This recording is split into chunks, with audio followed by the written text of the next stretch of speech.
Friends तो एबे school छात्र छात्री बड़ अपडेट कि आरंभ हम सकालुआ स्कूल तो केबेठार आरंभ हम एने एक बड़ अपडेट रही तो अपडेट कौन रही फ्रेंड्स वीडियो ही जनइबी सो वीडियो को बिना स्किप कर समस्त शेष जाए देखा सहित वीडियो गोटे लाइक करूँ जदि चैनल को नुआ कर चैनल को सब्सक्राइब करने और पाखर बेल आइकन क्लिक करने आग को जिते नुआ नुआ वीडियो अपलोड हम आपंक पाखे नोटिफिकेशन जीव नोटिफिकेशन जरिए आम वीडियो को सर्वप्रथम देखिपारे कि राज्य में किछि दिन है पारद उपर मुहा रही आकाशरू खसुची अग्निपिंडुला असह्य होउची ग्रीष्म लहरी एभली स्थिति में गणशिक्षा मंत्री नित्यानंद गौड़ रविवार एक बड़ सूचना देइछन्ति। राज्य में बढ़ुवा ग्रीष्म प्रवाह को दृष्टि रखी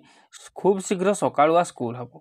बोली गणशिक्षा मंत्री गणमाध्यम को प्रकाश करिसेंति। एने सरकार आलोचना करछन्ति तुरंत सरकार सकालुआ स्कूल नहीं निष्पत्ति नेबे बोली मंत्री कहिसेंति।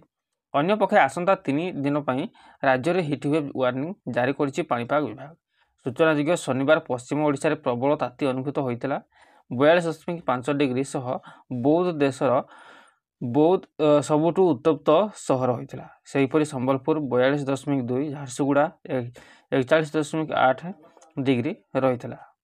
ग्रीष्म प्रवाह को दृष्टि रखी रविवार ठारू 3 जिला झारसुगुड़ा कलाहांडी और संबलपुर को रेड वार्निंग जारी कर 4 जिला को ऑरेंज एवं 16 जिला को येलो वार्निंग जारी होती 3 दिन पर्यंत तातीरू त्राही मिलिब नहीं बोली पूर्वानुमान करिछि पाणीपाग विभाग।